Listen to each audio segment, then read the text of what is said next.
सत्यनारायणाची पूजा होताच एक असं सत्य समोर आलं ज्याने सगळीकडे चर्चा दुपटीने वाढली. ते सत्य आहे महाराजांचा जावाई साहिल चिलप याचं. जेव्हा साखरपुडा झाला होता तेव्हा महाराजांवर टीका झाली होती. 1 वर्षापूर्वीच महाराजांचा जावाई नेमकं कोण आहे याविषयी न्यूजमध्ये अनेक बातम्या आल्या होत्या. न्यूजमध्ये सांगितलं गेलं, साहिल चिलप हा उद्योजक आहे, तो कोट्याधीश आहे, त्याच्या अनेक कंपन्या आहेत, ते मुंबईमध्ये राहतात. पण लग्न झालं आणि खरी माहिती उघडखस आली. या कुटुंबाने हा पैसा नेमका कसा कमवला, या संपत्तीमागचं रहस्य काय, अखेर ते उघडखस आलं.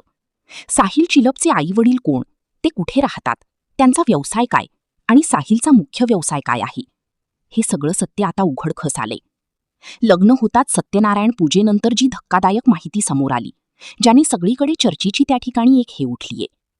पहिलं सांगितलं गेलं होतं की साहिल चिलप हा खूप श्रीमंत व्यक्ती आहे, त्यांचं घर देखील खूप श्रीमंत आहे, त्याची उद्योजक म्हणून ओळख आहे, तो सध्या एक उद्योजक आहे, त्याची एक कंपनी आहे, अशा प्रकारची माहिती प्रसारमाध्यमामध्ये पसरली होती.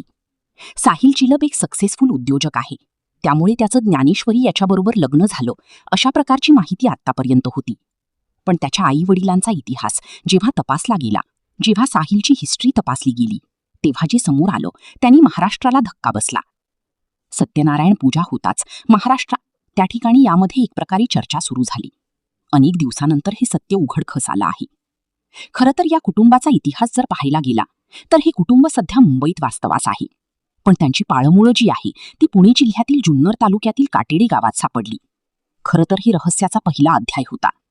त्यांचं घर हे काटेडे हे जुन्नर तालुक्यातील पुणे जिल्ह्यामध्ये होतं. तपास केल्यानंतर असं सापडलं की ते मुंबईचे नाहीयेत, तर ती काटेडी गावचे आहेत. शिवनेरीच्या सावलीत ते कुटुंब वाढलेलं. सुरुवातीला ते शेतकरी, आता एक शेतकरी कुटुंब इतका मोठा व्यवसाय कसा झाला याची माहिती घेतल्यानंतर असं लक्षात आलं, साहिलचे वडील सुनील विष्णू चिलप यांचा प्रवासही थक्क करणारा होता. एका काळी कुटुंबाची परिस्थिती अत्यंत हलाखीची. हाताला काम नव्हतं, पण डोळ्यात स्वप्न होती. साहिलचे वडील सुनील चिलप यांची सुरुवातीने त्यांनी ट्रान्सपोर्ट क्षेत्रात एक सर्वसामान्य कर्मचारी म्हणून काम केली. 2003चा विषय आहे ज्या दिवशी त्यांचा प्रवास सुरू झाला. 2003 सालामध्ये ते फक्त काही पैसे घेऊन मुंबईच्या दिशेने निघाले. नवी मुंबईच्या धावपळीत त्यांनी एका ट्रक ड्रायव्हरसोबत काम केलं. लॉजिस्टिकचे बारकावे समजून घेतले. जेवण वेळेवर नसायचं, राहण्याची सोय नसायची, पण स्वतःच काहीतरी उभी करण्याची जिद्द होती, ती त्यांना स्वस्थ बसू देत नव्हती. साहिल चिलपचे वडील सुनील चिलप यांचा इतिहास देखील थरारक होता. मुंबईत गेले, सगळे शिकत होते. परिस्थिती अत्यंत बेताची. 1-1 रुपया जमा करून शून्यातून ट्रक घेतला. ट्रकवर व्यवसाय सुरू केला.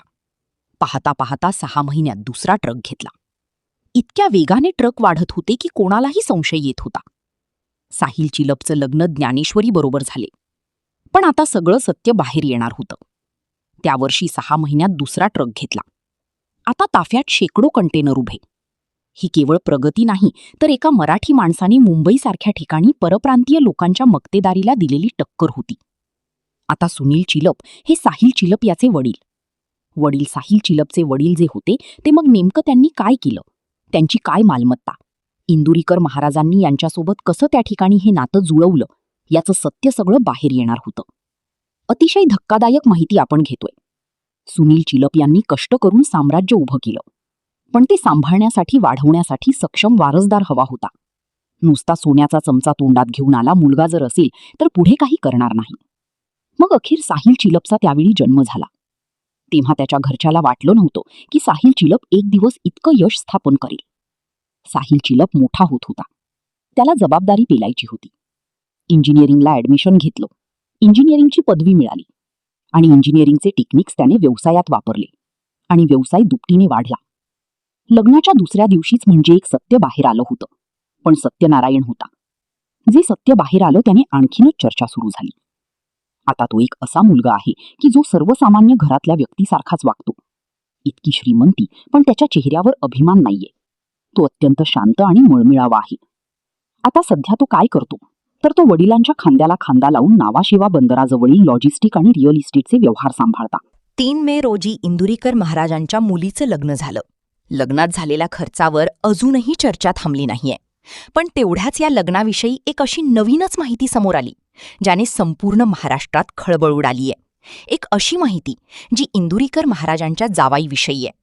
जेव्हा हे लग्न झालं तेव्हा प्रत्येकाला प्रश्न पडला होता की करोडोंचा खर्च करून महाराजांनी मुलीचं लग्न केलं, पण ते ज्या मुलाशी केलं तो मुलगा नेमका कोण आहे? आता साहजिकच प्रत्येकाला कल्पना होती की तो काही साधासुधा माणूस नसेल. तसेच न्यूज चॅनलवर महाराजांचे जावाई साहिल चिलप हा कोट्याधीश आहे. याच्या खूप कंपन्या आहेत. त्याच्या वडिलांची खूप मोठी मालमत्ता आहे. काही चॅनल्सवर तर आकडे सांगितले 1000 कोटी 2000 कोटीपर्यंत आकडे सांगण्यात आले. पण आज जे सत्य समोर आलं ते वेगळंच निघालं आहे. 3 मे रोजी हे लग्न झालं. काल लग्नानंतर नवरा नवरीची सत्यनारायण पूजा घालण्यात आली. तेव्हा जे सत्य अचानक बाहेर उघडकस आलं त्याने सगळीकडे खळबळ उडाली. कारण की जो पैसा, जी प्रॉपर्टी, जी मालमत्ता दाखवली गेली तिच्या मागचं रहस्य अखेर समोर आलं. इंदुरीकर महाराजांचे जे सोयरे आहेत म्हणजे साहिल चिलप, त्याचे आईवडील, यांच्याकडे एवढा पैसा कुठून आला याचं सगळं सत्य बाहेर आलं. अचानक घडलं असं की महाराज एकटेच जाऊन रडले. बऱ्याच वेळा आपण पाहतो लोकांकडे गडगंड संपत्ती असते, पैसा कसाही आला तरी त्यामुळे श्रीमंती दिसते, पण त्या श्रीमंतीमागचं रहस्य माहिती नसतं. पण इंदुरीकरांच्या सोयऱ्यांचं त्या संपत्तीचं रहस्य आज उघडकस आलं. महाराजांच्या जावायाची जी संपत्ती आहे त्या संपत्तीचं खरं सत्य पहिल्यांदाच आज उघडकस आलं आहे. लग्न होताच इंदुरीकर महाराजांच्या जावायाचा खरा चेहरा उघडकस आला. मग काय आहे ते सत्य? चिलप कुटुंबाचं बॅकग्राऊंड नेमकं काय आहे? साहिल चिलपने जी प्रॉपर्टी त्याची आहे त्याच्या मागचं गुपित नेमकं काय आहे? आणि सगळ्यात महत्त्वाचा प्रश्न की इतका मोठा खर्च करून महाराजांची चूक झाली की महाराज बरोबर होते? चला जाणून घेऊया या धक्कादायक सत्याचा संपूर्ण सविस्तर रिपोर्ट. मे महिना म्हणजे लग्न सराई. प्रत्येक दिवशी हजारो लग्न होतात, पण राज्यात एकाच लग्नाची चर्चा आहे.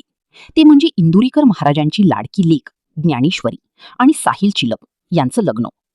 3 मेला लग्न झालं आणि 7 मेला सत्यनारायणाची पूजा झाली. आणि पूजा होताच एक असं सत्य उघडकीस आलं.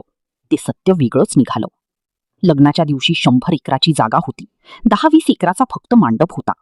3 लाखांची गर्दी, दिग्गजांची उपस्थिती, मुख्यमंत्र्यांनी हजेरी लावलेली. मुलींना मोबाईल देऊ नका, त्यांच्यावर लक्ष ठेवा, त्या पळून जातील. याशिवाय मुलगा आणि मुलगी होण्यासाठी काय करावं याबद्दलचंही त्यांचं वक्तव्य वादात राहिलं होतं.